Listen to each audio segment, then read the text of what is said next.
Hello and welcome to the Walking Dead support group. Well, we'll get there sooner or later. Don't worry about it. You don't need to see my face on TV. You've seen me enough. Ladies and gentlemen, welcome to the Walking Dead support group. As always, we jump in right after the show. We do a little thing. We interact with you on live on Facebook, Twitter. If you text us, we'll do it here too. So to my left, I have Jason McCarthy. To my right, I got Keith O'Brien, and then to my hard left, we have a special guest joining us today from Twitter, all the way from, where is it? Beverly, Mass. Yeah. Undead Randy. If you're following us on Twitter, you'll see a lot of interaction with him. So welcome aboard. As we always do, we jump right into the kill count with Keith. Kill. Tonight's kill count is 29. Some serious action compared to the most recent weeks that we've had, so... we had a lot of walkers down tonight. It's pretty good stuff. We had some improvised kills. We'll get into that also. Jason, next over to you. Can you do quick shout-outs for us? Sure. So we're going to start with some shout-outs from new followers on Twitter. We have Lena, RMT, Renee, Chan Priester, Not That Carol, PJ I like that Twins, I did like that one. Eric Broadbent, Madison, and Stage Right Secrets. And just a quick kick out to the some of the old school followers we have. Some of the first followers too. I like how you kept that in the kind of like the hood. Keeping it real. Okay, we're gonna go. The mean streets of Holbrook, right there. Yes. Just keeping it home. His first sentence, and he's already pegged you. That's great. Back to those followers. Sandra, Paige, Jill, Carol, Cynthia, Zombie Reporter, and Katie. Very good. So as you all have watched our show and seen us kind of start to grow between Facebook and Twitter, obviously there's an impact that we're starting to have with some other fans. And it's turned into something kind of really bizarre for us where people wanted to go from being involved one way or another to Skyping to actually being in studio. So last 2 weeks ago, we had Cynthia come all the way in from New Jersey, who is working on putting together cons and goes to a lot of the cons and gave us some great background there. This time around, we have Undead Randy, who's been a real active follower for us on Twitter. And when he asked, we were saying, how do we get you in here? We've been trying for a little while, so... it works out very well. This actually was a decent episode we can talk about. Yeah, definitely. But what we're going to do is Randy's got a kind of a fundraiser going for St. Jude's. And it's really kind of cool. It ties in pretty well with The Walking Dead and the Walker Stalker cons. So, Randy, give you a quick 2 minutes. Tell everybody about your fundraiser. Sure. About a year ago, I thought of the idea of creating a conceptual hockey jersey based on The Walking Dead, and the team was called the Atlanta Walkers. And it's also a spin-off of anyone in the Boston area. The Bruins do the shirt off your back tradition. And so it's a spin-off of that. And luckily, I made the pitch to the Walker Stalkers and Walker Stalker Con, and they loved the idea. At the last Walker Stalker Con in November in Atlanta, I pitched the idea to crew, cast, and fans alike, and everyone liked the idea. Everyone backed it. Walker Stalkers got me in contact with Laura Richter, who works for St. Jude, and she has her own program called Raising Spirits. And actually tonight, and I'm glad you guys invited me down here, tonight is actually the unveiling of the charity item, if you will. And I brought it in here. What it is, here's the hockey jersey. And the back is Daryl Dixon, number 77. Very nice. The 77 is meant to represent the angel wings, on the back of Daryl's vest. And what we're going to do is cast and crew are going to autograph this. We'll have about 30, 35 autographs on the jersey. Show the logo right up front, too, because that's a really cool-looking logo. So we'll have That's about awesome. 30, 35 autographs. And then October 8th, the auction will start, will launch. And then the auction will end up October 18th in Atlanta at the Walker Stalker Con in Atlanta. So the winner will get a unique, one-of-a-kind item, for their collection to hang on their wall. Right. and the proceeds go to St. Jude's and children's, fighting the battle of cancer. That's fantastic. Excellent. That's it's unfortunately as this place is it's a nonprofit charity and we're like a non-entity, so while we can't officially endorse it, the fact that you were doing this, I think it's really good. I wanted to get you in here for that, so I appreciate it. I think it's totally worthwhile, and when you get this up and running, certainly let us know. We'll send it back out over our Facebook and Twitter. And what size is it in case some dope wants to wear it?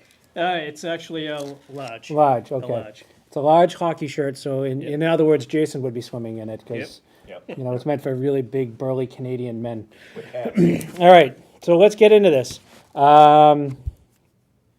Sorry, I just got a great text that I definitely want to bring up. So tonight's episode was alone, and we had a lot of moments where people got alone. So we kind of saw how that kind of went down. It was billed as Maggie, Sasha, and Bob all struggle with a shortage of supplies. Obviously, Daryl and Beth did not have a shortage of supplies, and that was a weird kind of place for them to set up. There was obviously somebody there who's not there now. A lot of went down with this. So between the title and what happened tonight's episode, really, I'll let you go first on this. What did you think of tonight's episode with some of this stuff with the title and everything else? Well, I think it was much better than last week's episode. Obviously, it's the continuing love fest is starting to get a little frustrating. So it was good to see a lot of kills tonight, Right. and a lot of action picking up. And as far as the morgue, Daryl and Beth at the morgue, in that scene where Beth gets kidnapped, supposedly, who knows? Maybe that was the person living in the morgue. Right. It, See, I'm wondering if it's really a kidnapping versus somebody saw what was going on and said, "Get in the car and get out of here." Not knowing Daryl's coming. Because I'm sure she was saying, "No, my friend's in there, and I'm sure that person is. If you've lived at this point, you're not waiting for anybody. Right. You've got the living in front of you. Especially Especially in a car. especially in a car, and it's a cute girl in the car. Keith, what do you think of tonight's episode? I think they put it all together. It was definitely much like we talked about last week's episode. They definitely put it together because they had the backstory for Bob, and he was alone, and then he talked about being alone after his first group, after his second group, and now it seems like he's alone again. And then we had a lot of people splitting up, and now they did get back together, but in reality, you have Daryl alone and Beth is alone, whether she's kidnapped or being helped. Right. There is a lot of they did show a lot of that part of the show. the group is a little more splintered. Yeah. Right. I think after this. You saw these loose connections all of a sudden now getting broken up, and then kind of reforming. Jay, what did you think about tonight's? Bob had a great line at the beginning as far as being alone. It doesn't matter who you are. It's safety in numbers. And I think we saw that tonight. Had Maggie been alone when those walkers had hit, she might not have made it. Sasha been alone, she might not have made it. The two of them together had each other's backs. Right. And they made it through. And that's kind of been the theme.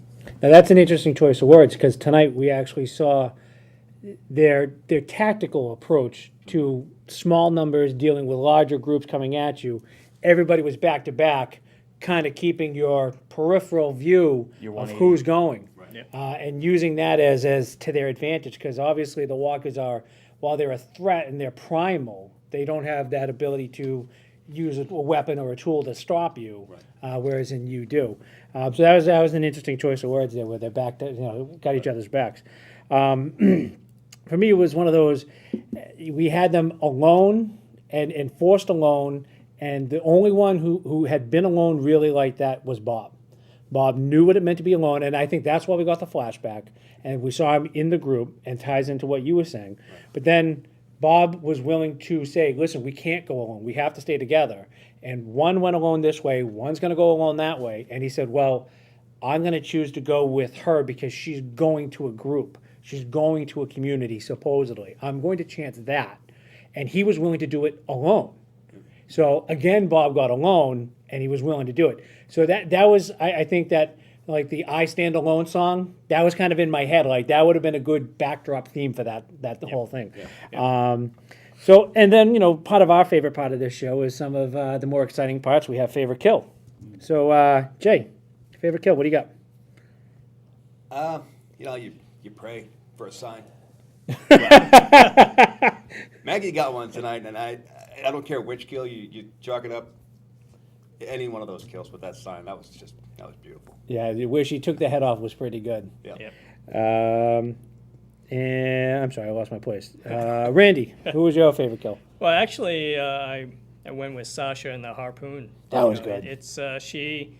This episode, she's really toughened up. You know, she kind of gritted her teeth and kicked some ass tonight. And with the harpoon, both 2 times, within this episode, she was doing some good kills with the harpoon. Yeah, and you're right. We are starting to see that everyone's starting to kind of toughen up a little bit because they go. Well, we had all said this when they were in Team Prison. They were getting very complacent, Yep. very lax about their kills and how to be ready and prepared. And when they were working the fence, it's like, Right. we're just, Yeah, working the They fence. even just exactly. let work in the Carol fence. shoot.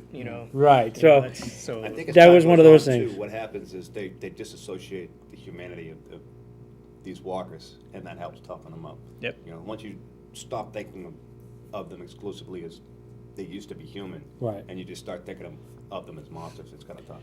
Well, the other thing that they haven't had to contend with is that they haven't had to contend with a walker who's someone they knew. Right. They have not had to contend with that for a while. right. And that's harder because it's not that connection.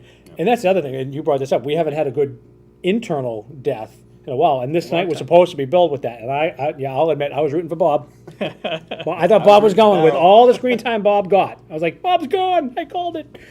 Again, I was wrong. That's right. Keith, favorite kill? Mine was early in the show when it was Sasha, Bob, and Maggie again back to back in the woods, and they were alone.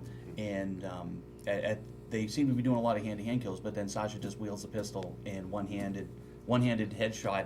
Could have taken Maggie's hand off at the same time, Right.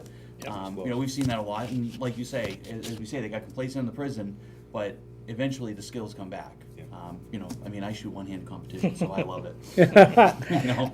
For me, my favorite kill of the night was when Daryl was using the cadavers downstairs. And I thought, that was a crazy move, and no one else could pull that off.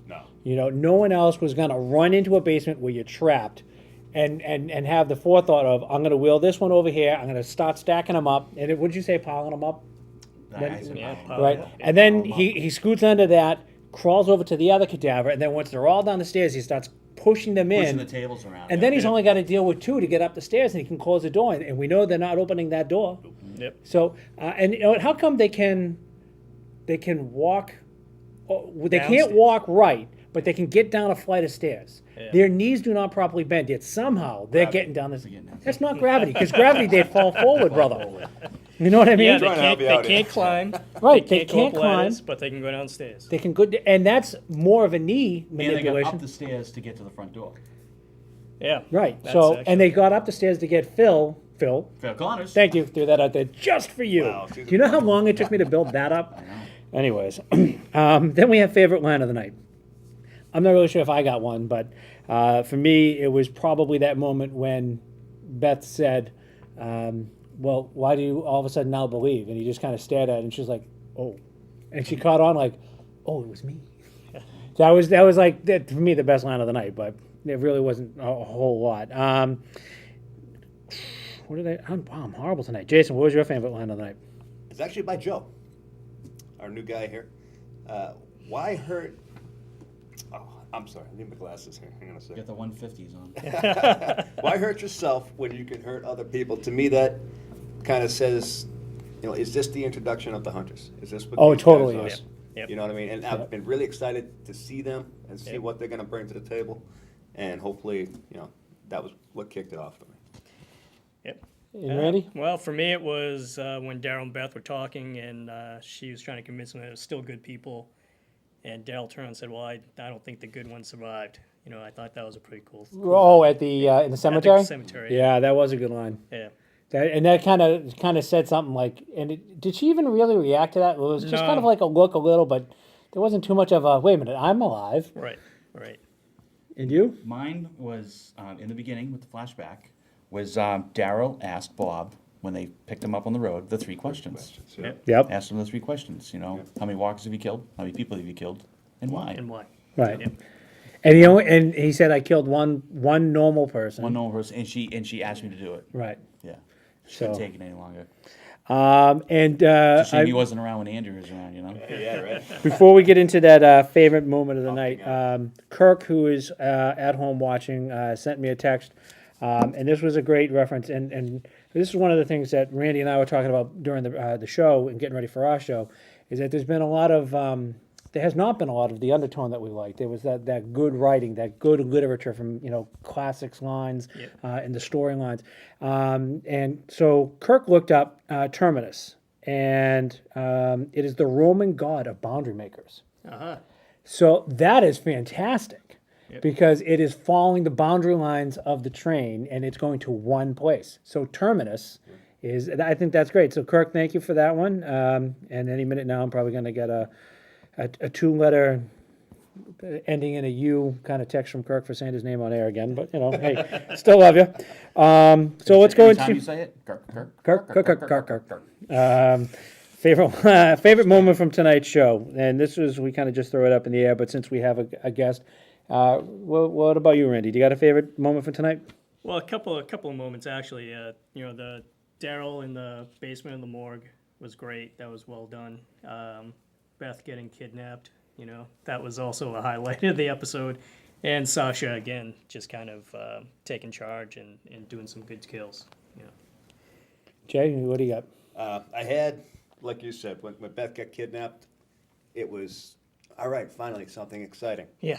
Yep. And, of course, when hopefully it's the hunters, that was one of the exciting parts, because like I said, I've been waiting for them, so.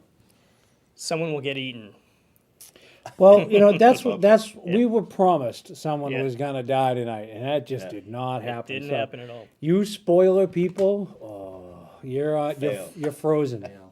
Your accounts will be frozen. It'll be until Saturday. Keith, what do you got?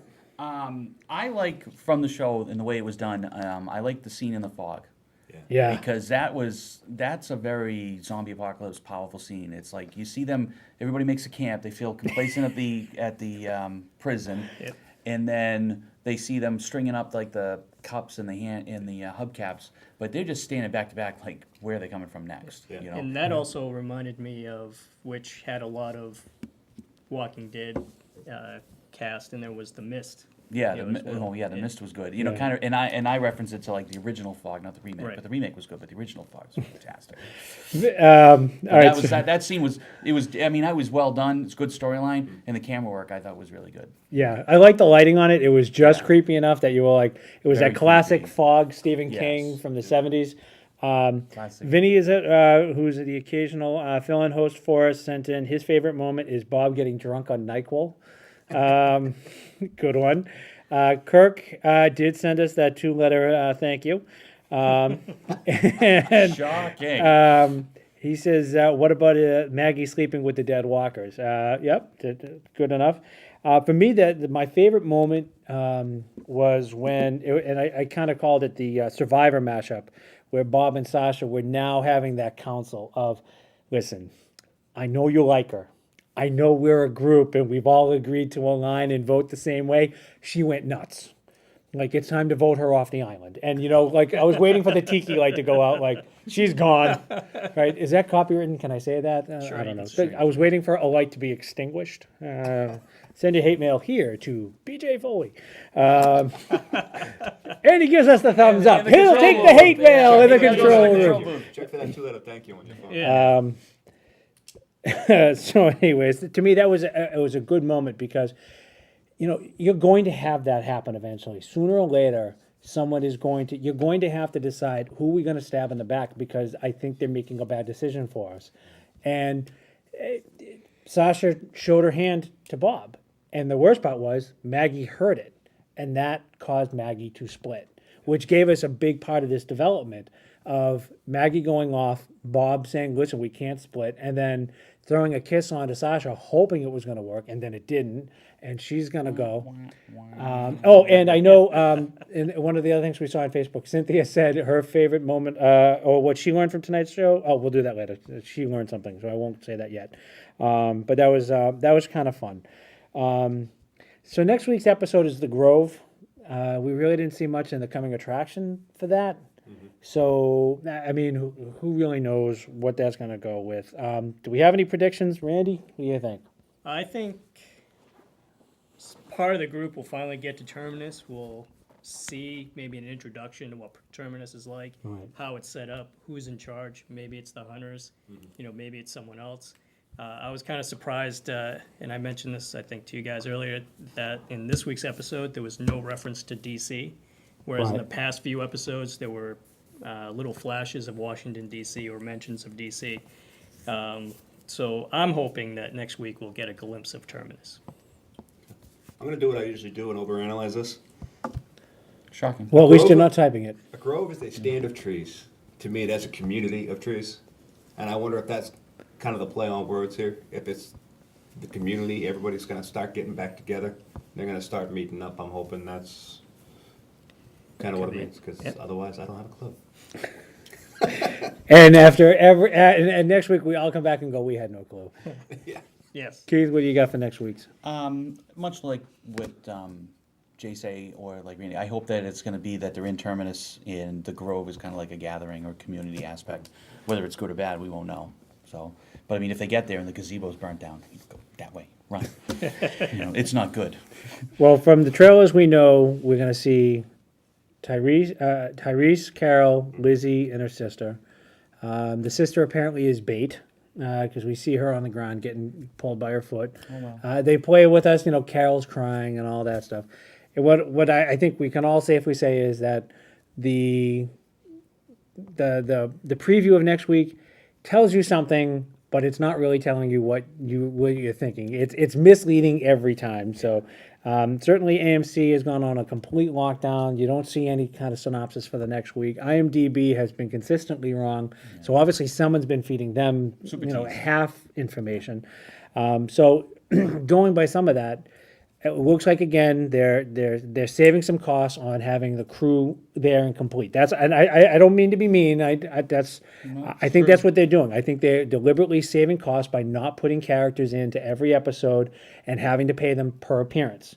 That's how they get paid. If you're in, you're in. If you make the cast call, you're getting paid. I think they're now saving money to get into the next season, and we've said that a bunch of times that they are literally dragging this out to get into season 5. There are 3 episodes left. Everyone is on, pretty much everybody's on the track to Terminus, except now for Beth and Daryl.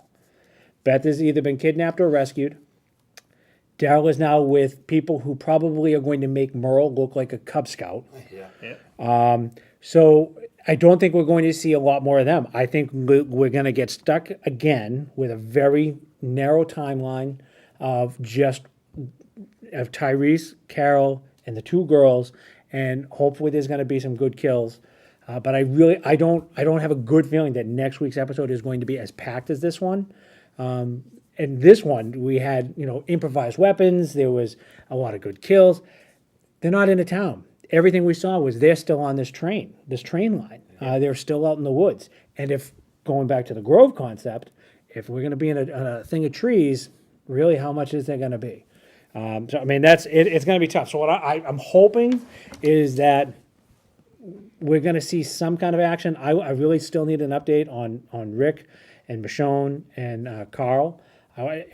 We are at this point where if they don't start giving us some of the backstory, the timeline of where everybody else is at the same time in the same episode, it stops being fun because we're losing track of all the other characters. We want to see them. They have dragged out almost every episode. Now, the one thing I did notice about this episode, and tell me if I'm wrong, the commercials seem shorter and less frequent. Yeah. They did. Yeah. We got a little bit more show tonight, which was, and it was just kind of a gut feeling. I was like, wow, those commercials are going quicker. There was like one really good commercial break where we all kind of run and get whatever we need to do before we come in. Yep. But the It's like commercial, potty break. well, not everybody goes potty, or at least here. But that's one of those things is that there was a little bit more content. They did run a minute over, Well, I had even said they ran a minute over just so they could add a minute of Yeah, add a commercials. minute of commercials. But they gave us the action. They gave us a super filler and they gave us a killer filler. Yeah, and the killer fella, I mean, definitely Good made stuff. our It was night. good action, and we saw some. Like you said, we saw him. Whether like you speculate, like Daryl they went downstairs to clear the house. There we Yeah. go. Clear. And then he went down there to lure him down or get out. So they did give us some great action. Yes. I'm still kind of confused about the whole funeral parlor cemetery. How come it is spotless? I mean, it's like they get in, they talk about it, And it's like, are we gonna get an ending to that? Nope, we're gonna leave the house. No explanation. There's no explanation. Well, you know what though? whatsoever. But this is one of the complaints Unless we're gonna get the explanation of whoever was in the car didn't Right. kidnap her, saved her, or grabbed her, and he was in the house. I mean, that house was maintained. You know, I mean, we're at whatever 700 days, 2 Well, and years, what's whatever. even strange is the dog that showed up at the door was Yeah. all ratty and mangy and unkept. Well, it's going around in circles. It's only got one eye. that was so good. Oh, that was awesome. Sorry.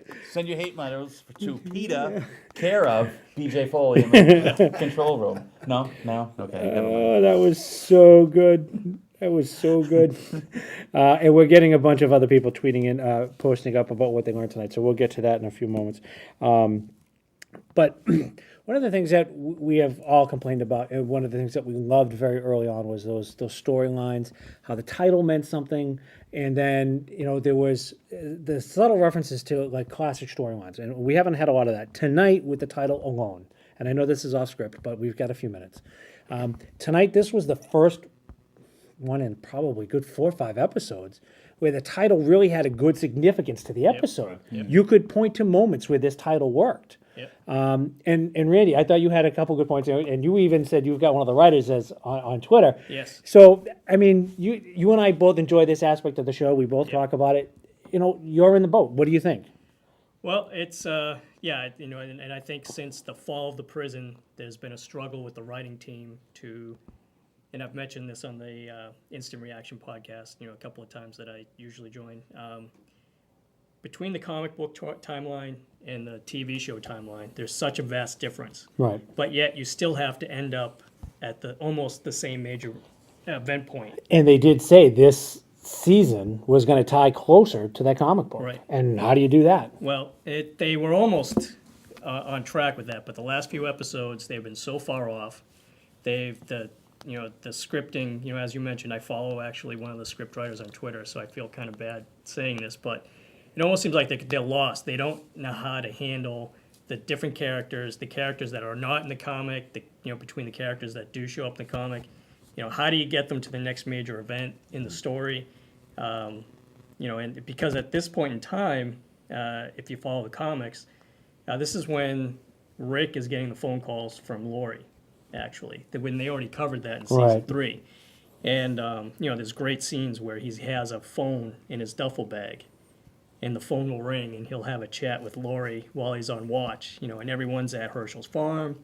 There's a big interaction with Dale, our old friend Dale and Rick, about what happened at the prison.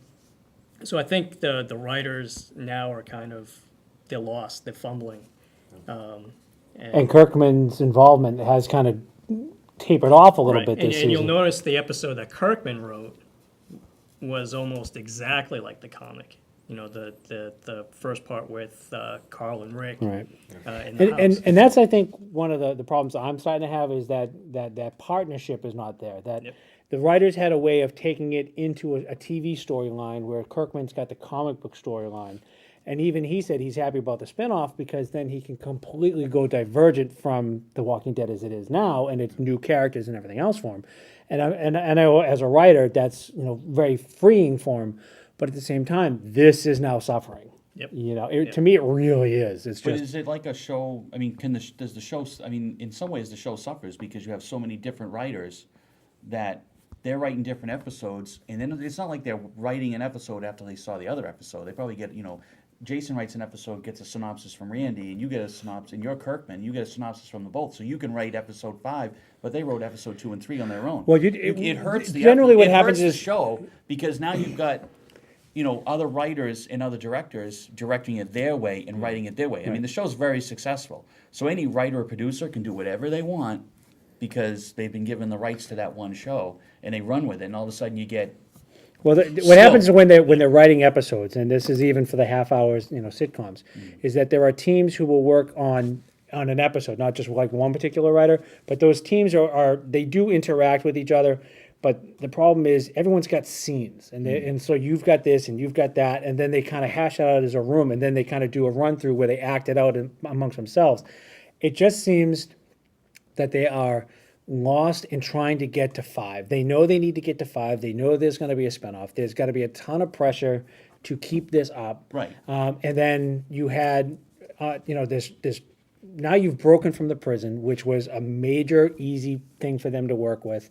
Things had to go there. Now all of a sudden, characters all have to go off in different directions, and so you're writing multiple layers to this. And I think that's where this they need one true head writer to kind of corral everybody in. And if it's not going to be Kirkman or whoever, but they need that tie that, all these episodes actually mean something. And I know they're doing a much better job of the symbolism of if something is found in this episode, it will make an appearance in 4 episodes. There's that small little stuff like the dead rabbits and all that stuff. They've gotten better at that, but that the writing symbolism is gone. It's just not there for me. And I was an English lit major, so I love that stuff, and it is just not there. I'll make a quick comparison between, if you've ever read the Star Wars books, hundreds of writers, Yep. one set of rules.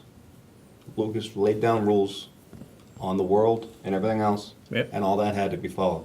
But the writing styles is what you get into trouble with. Right. Because everybody writes and uses wordplay and different things differently. Yep. And if you ever read the Lost script translation. by Lucas, it is so all over the map. I mean, he doesn't really follow his own rules. He just came up with rules after he was done with what he did. His script it's so willy-nilly all over the place. It was certainly interesting. And I understand that Kirkman also uses the TV show or encourages the crew of the TV show to do like what if scenarios. But in the end, you're still dealing with a certain timeline, and certain characters, and you kind of have to follow that in some way to keep the structure, as you mentioned. Right. If you go too far out, then you're going to lose everything. And there really has to be one, as you said, there should be one event that affects them all in the same way, bring it all back together, and then move over to the next main event. Right. Whether it's Terminus or DC or whatever, it's they've been hinting at DC for a while now. How are they even going to introduce that? I don't think they're even sure yet.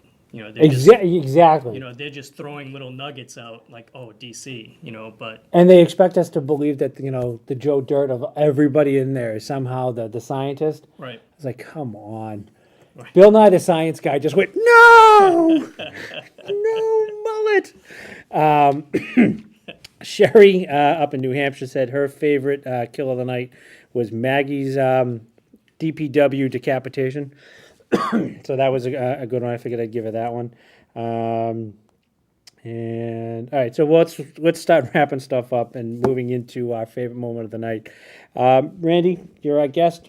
What did you learn from tonight's episode? I'm sorry. That's Well, what we're on. Yeah, I'm there. You touched on this earlier, and there was the safety in numbers theme. It's I think certain members of the group being alone or isolated, they're starting to realize, maybe I can't do this. Some other people, like Herschel or whatnot in the past had good point. We all need to stick together. We all need to get through this together. And I think, when they face certain situations by themselves, they're like, holy crap, I need someone, to help me get through this. So, and so that's kind of what I've learned, picked up from this episode is you can make the stance that you want to do it alone, or you think you can take care of yourself. But in the end, in the ZA, when everything's going down, it's all safety in numbers. Keith, what did you learn tonight? What I learned tonight is if you need to make a message, you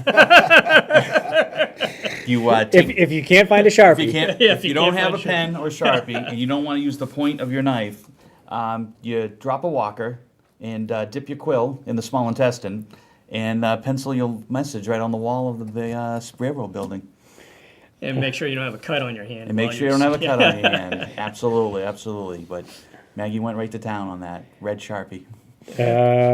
let's see. Sherry, also up in New Hampshire, who we mentioned earlier, said, I learned that pig feet are not bacon. No, they're not. No. And I love bacon too. What I learned tonight from Billy was Daryl might be a great tracker, but he can't see walkers through a 2-inch gap in the door. He did think it was just the dog, though.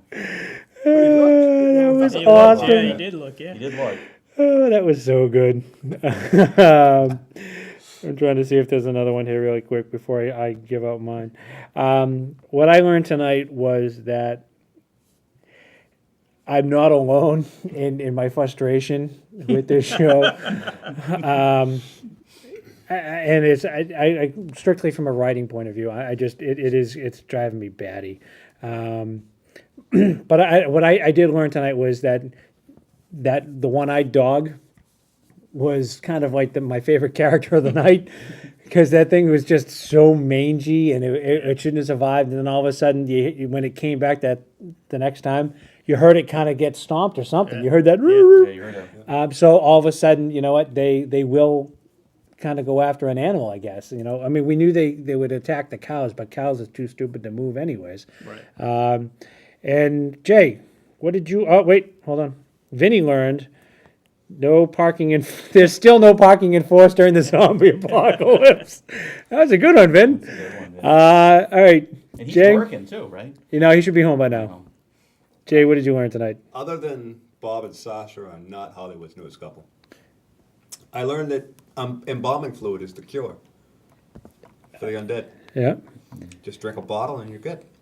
No, you're not No, good. not good. You're not. No. But you're not coming Listen, back either. at home, Yeah, children yeah, do yeah. not drink the embalming fluid during the They should zombie be apocalypse. Jason is wrong. Send the Wrong. BJ Foley. Look over here. Wrong. He's wrong. Do not drink the embalming fluid. It's not good. We're gonna get so many letters from this episode. Peter, I'm making fun of a one-eyed dog. This is horrible. Most comfortable place to take a nap in the ZA? Coffin. Coffin. Coffin. Yep. Simple as- Oh, and you know what? I wish I could remember who said it, but there was you said it, but then Kathy, who's also a Holbrook resident, did say that Beth was kind of the jinx on this. Yeah. That he had said, she told him, "You're going to be the last one standing," and then he hops into a coffin, and she's singing at his funeral. Yep. Right? That was a great point, Kathy. I And wanted I'm to sure make the piano playing attracted. the I know. workers, you You know, it's- why did they let that happen? Yeah, 'cause that Keep would- singing. That Yeah. would Because carry. she needs to promote her new album. Yeah, exactly. And that was annoying too. And they had plenty of the little teacup lights, teacup candles. They had plenty of That's those right. to go around. See, and we're right. now we're already getting text messages. We're not even off air. We're getting text messages. Formaldehyde is bad. Do not drink. Who sent that? Way to Kirk? go, Jay. Kirk sent us Thank that you. one. Thanks again, Kirk. Kirk. I think Kirk has already drank. Dead Man's Brew? By the way, this Mike Ian. picked it all up. Hi, Kirk. Wait Go a ahead. second. Andy lives in the Grove. Double tie I'll him. tell you. Oh, well, all right. As we wrap up this episode, Locked. You can't get in, right? he can get in anywhere he Sorry, wants. guys. It's a joke, man. No. Or he's Oh. counting bullets.